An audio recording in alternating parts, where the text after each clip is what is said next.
Sea Change, right now on States and Kingdoms.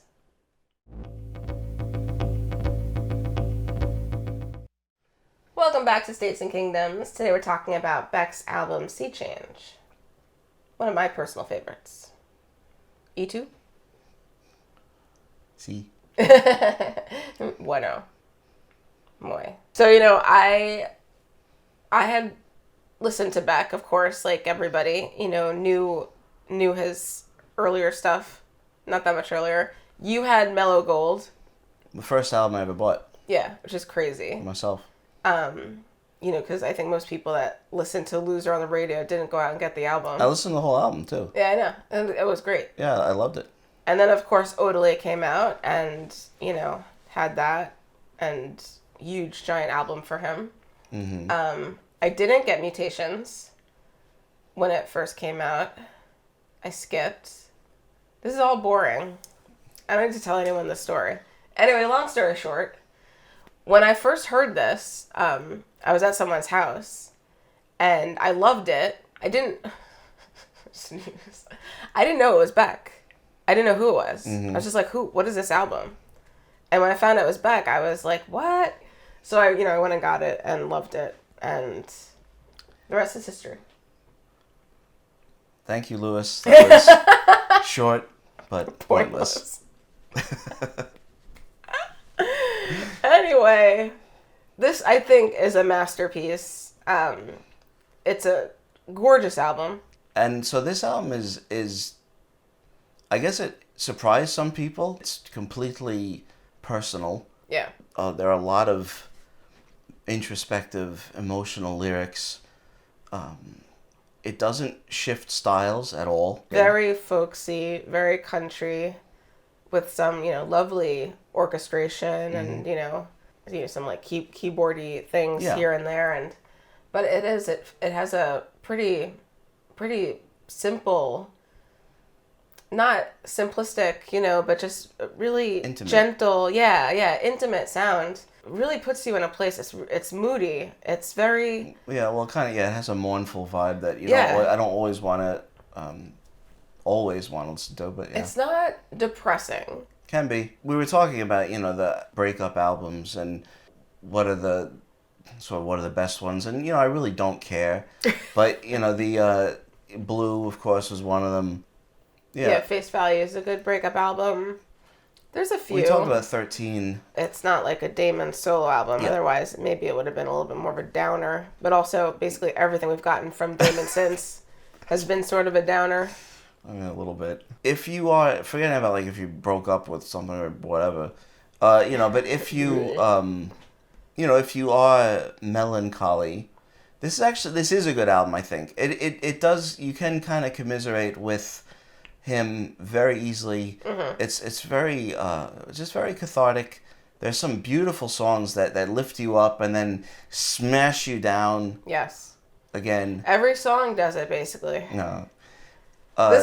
Considering like we said, considering how the instrumentation and the style is fairly consistent throughout the whole record, each song is very distinct. The melodies, somehow they really are. He was able to write this entire album within a certain framework, of limitations, and really do so much in every song to make each song sound very different from the one before it, and to feel as it builds, as though you're like, it's cumulative. The emotions of the album, so by the end, I mean, there is a kind of resolution. There is a resolution. There is something. You aren't in the same exact place. Yeah, there's an ongoing process throughout the album. Yeah, and that's not to say that, there isn't variation between the songs. Just it really means that acoustic guitar, like some, maybe an electric piano, a little slidiness here, slide and strings, basically is what he's it's all he's using. There are no harmonies. Yeah, and his voice. It's just just him. with his voice. And really, there aren't a lot of variations, production wise. Because this is Beck. Style. He does jump around. He's very good at it. Yeah. Not jump. Yeah, like but he can move from style to style, and he is very good at it. Yeah. He doesn't do that, and of course, we've already been talking about the Rolling Stones. There's some definite Stones sounds here, very effective. The way he utilizes that, with the slide and everything. Yeah. Very No Expectations. You Love Paper Tiger, which is a. It might be the most upbeat, and it is almost upbeat. It almost gets there. Yeah. It's the most almost upbeat song on the record. It's got a little bit more of a like a bassy percussive thing, like it's not dancey at all, but it's going in that direction. It's not as sparse as some of the other songs, and yeah, I think it's just a great dynamic song with a beautiful building, like the swirl, like the orchestration is so nice, and it's just like throughout the album, but especially on Paper Tiger, it's like the swirling orchestration. You feel like you're getting just like wrapped up in this music. I do love the strings on this album because they are used so perfectly. Yeah, not overdone, not on every song. To suggest emotion, to have a crescendo, like a Lonesome Tears. Yes. Where you really do have this. I said cathartic already, but I'll say it again. Cathartic. Celestial. All right. This very cathartic, celestial thing. No, but the way that the strings are used perfectly, just beautiful, and never taking over, always being there to hold up the emotions of the song. Yeah. Always, always perfectly expressive. Yeah. And it's an amazing sounding album, actually. I mean, it's got a flawless production, really. His vocals, the guitars. It's one of the best produced albums, certainly of the last. When is this? 20 years. 20 years. So many of the songs have this like haunting quality without it being like drenched in reverb or exactly. anything.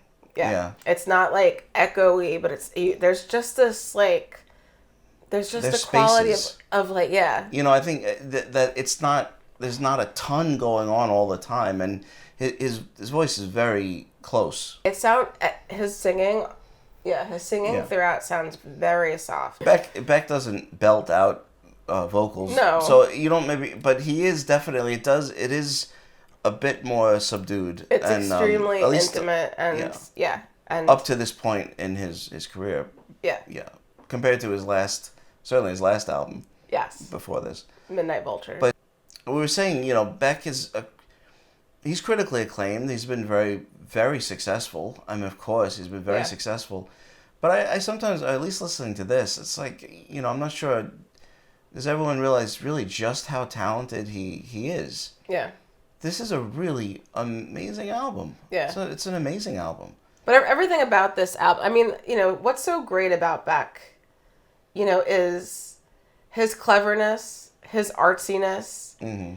It's like always... Genuine artsiness. Genuine artsiness. It's always there, and it's always fairly obvious, but somehow it's never overdone. I just think it's interesting that this album, really is almost more of a return to a style than any kind of new style for him. For Mellow Gold and his early acoustic, folky songs, more bluesy songs, it really is a lot like that. Odelay and not so much Mutations, but Odelay and of course Midnight Vultures are the like sort of total outliers. Opposite, if anything. Well, there's a lot to say about Beck. He's one of the most important and interesting, unique musicians of the last 30 years, definitely.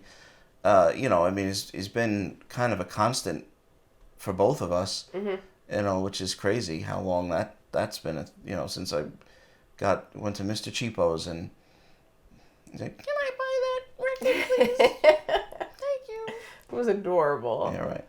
Thank you so much for watching our discussion of Sea Change by Beck. Make sure to let us know in the comments what you think of this album. Please like this video and subscribe to States and Kingdoms. We'll see you next time.